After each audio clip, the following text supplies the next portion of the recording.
Back to my channel. So நம்ம இதில் பார்த்தீங்கன்னா SIMCO south India multi state agriculture cooperative society.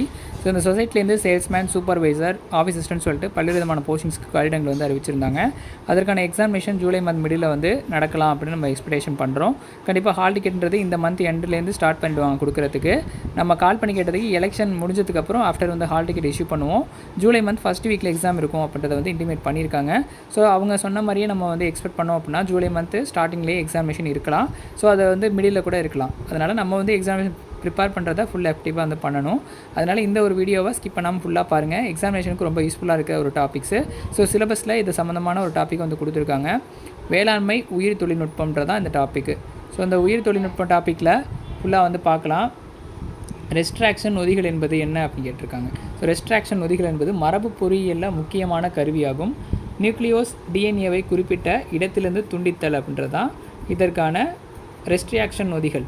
அடுத்தது வந்து பிளாஸ்மிட் என்பது பிளாஸ்மிட் அப்படின்றது உயிரி எதிர்ப்பொருள்களுக்கு தடுப்பை வழங்குறதுக்கு பிளாஸ்மிட் பயன்படுத்தப்படுது. டிஎன்ஏவை ஈகோலை தூண்டிக்கும் இடம் வந்து பார்த்திங்கன்னா GAATTC. ஸோ GAATTCன்றது தான் டிஎன்ஏ ஈகோலை வந்து துண்டிக்கும் இடம்.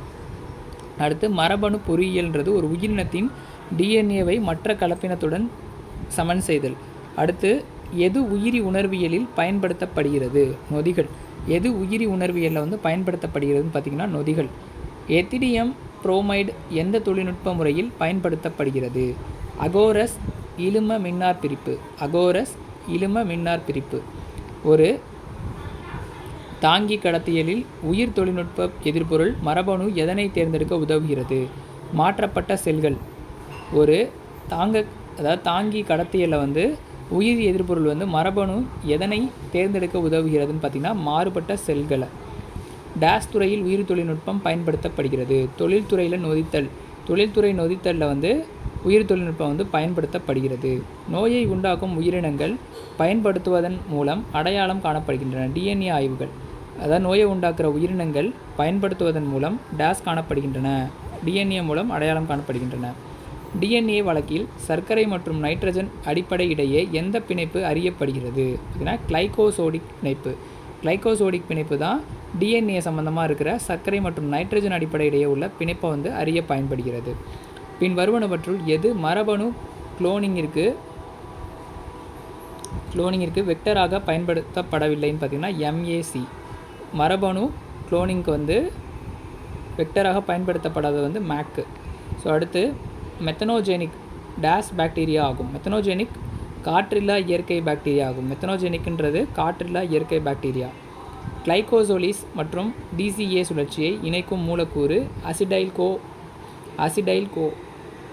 கிளைகோசோலிஸ் மற்றும் DCA சுழற்சியை இணைக்கும் மூலக்கூறு வந்து அசிடமைல் கோ.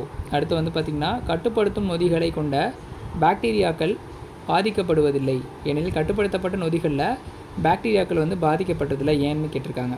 ஸோ ஏனெனில் மரபணு மெத்திலேட்டர் ஆகும். ஸோ மரபணு வந்து மெத்திலேட்டர் ஆனதுனால இதை வந்து பாதிக்கப்படுறதில்லை, பாக்டீரியாவை பாதிக்கப்படுறதில்லை. ஒழுங்கமைக்கப்படாத களத்தின் நிறை வந்து காலஸ். ஒழுங்கமைக்கப்படாத களத்தின் நிறை வந்து காலஸ்.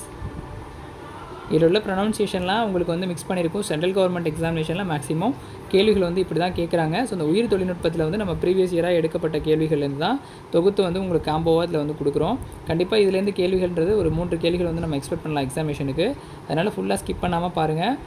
இதனுடைய டாக்குமெண்ட்டு அஃபிஷியலாக மெட்டீரியல் வாங்குறவங்களுக்கு இண்டிவிஜுவலாக சென்ட் பண்ணியிருப்போம். ஸோ அதை வந்து நீங்கள் 1 செகண்ட் ரீட் அவுட் பண்ணிங்கனாலே உங்களுக்கு ஈஸியாக வந்து அண்டர்ஸ்டாண்ட் பண்ணிக்க முடியும்.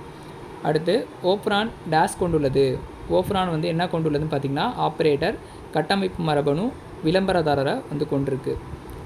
குளோனிங் வெக்டரின் அத்தியாவசிய கூறுகள் என்ன? பிரதி, தனிப்பட்ட கட்டுப்பாடு தளம், தேர்ந்தெடுக்கக்கூடிய மார்க்கர். டிரான்ஜெனிக் தாவரங்களில் மனித சீரம் அலம்புமின் HSA உற்பத்தியில் செய்யும்போது குளோரோபிளாஸ்ட் மரபணுவில் டிரான்ஜினை இணைப்பதன் நன்மை என்னன்னு கேட்டிருக்காங்க. சைட்டோபிளாசத்தில் வெளிப்படுத்தப்பட்டால் HSA தாவர நொதிகளால் சிதைக்கப்படுகிறது. சைட்டோபிளாசத்தில் வெளிப்படுத்தப்பட்டதுனால HSA தாவர நொதிகள்னால சிதைக்கப்படுதுங்கிறது தான் இதனுடைய கூற்று. ஸோ அடுத்து வந்து பார்த்திங்கன்னா ஹிஸ்டோசோன் புரதங்கள் இயற்கையில் டேஸ் ஆகும். ஹிஸ்டோசோன் புரதம்ங்கிறது இயற்கையிலே வந்து காரத்தன்மையுடையது.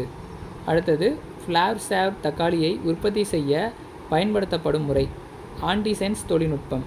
லார்சாவ் தக்காளியை வந்து உற்பத்தி செய்ய பயன்படுத்தப்படும் முறை வந்து ஆன்டிசென்ஸ் தொழில்நுட்பம். கிபர்லேனியஸின் வெளிப்புற பயன்பாடு மரபணு ரீதியாக பெண் தாவரங்களில் ஆண் பூக்களை உருவாக்க தூண்டுகிறது. குக்குமிஸ்ங்கிறது வந்து பார்த்திங்கன்னா வெளிப்புற பயன்பாடு மரபணு ரீதியாக பெண் தாவரங்கள்லேருந்து ஆண் பூக்களை வந்து உருவாக்க தூண்டுகிறது. ஒரு இயற்கை தாவர வளர்ச்சியை டேஸ் சீராக்கி உள்ளது. எத்திலின். ஒரு இயற்கை தாவர வளர்ச்சியை டேஸ் சீராக்கி உள்ளதுன்னா எத்திலின். சிறிய மற்றும் பெரிய துணைக்குழுவின் முன்கூட்டிய தொடர்பை தடுக்கும் காரணி IF3. சிறிய மற்றும் பெரிய துணைக்குழுவின் முன்கூட்டிய தொடர்பை தடுக்கும் காரணி IF3. யூகரியாட்டிக் DNA டேஸ் பிரதி எடுக்கப்படுகிறது. DNA POLS. யூகரியாட்டிக் DNA வந்து டேஸ்லிருந்து பிரதி எடுக்கப்படுகிறது பார்த்திங்கன்னா DNA POLS. ட்ரிப்சின் பிளவுபடுகிறது. LY மற்றும் ARGயின் கார்பாக்சில் பக்கம். பின் வருவனவற்றில் எது ஒளி சுவாசத்தில் வெளியிடப்படுகிறது? செரின். பின்வருவற்றில் வந்து பார்த்திங்கன்னா எது ஒளி சுவாசத்தில் வெளியிடப்படுகிறதுனா செரின். இலவச வாழும் ஏரோபிக் நைட்ரஜனை சரி செய்யும் பாக்டீரியா நாஸ்பாக் அனபீனா. அதிக ஒளி வந்து தீவிரமான இதனால் எதை சேதமடையலாம்னு கேட்டிருக்காங்க. ஃபோட்டோ சிஸ்டம், செகண்டின் டி புரதம். ஸோ இதுதான் வந்து நம்ம கொடுத்துருக்கிற கேள்விகளுக்கான விடைகள். ஸோ கண்டிப்பாக இதுலேருந்து கேள்விகள் வந்து கேட்பாங்க. நம்ம உயிரி தொழில்நுட்பத்துலேருந்து இம்பார்ட்டன்ட் கொஷின்ஸை வந்து பார்த்துருக்கோம். அடுத்தடுத்த சாப்டரில் இம்பார்ட்டன்ட் Q&A வந்து நம்ம ஃபுல்லாக பார்க்கலாம். தொடர்ந்து சேனலையும் வந்து ஃபாலோ பண்ணுங்கள். சிம்கோ எக்ஸாமினேஷன் அப்டேட் ஆகும்போது நம்ம சேனலில் இன்வைட் பண்ணுறோம். ஸ்டடி மெட்டீரியல் வேணுங்கிறவங்க டிஸ்கிரிப்ஷன் எடுத்துகிறேன். மெட்டீரியல் பை பண்ணிட்டு எக்ஸாம் ப்ரிப்பேர் பண்ணுங்கள். நன்றி, வணக்கம்.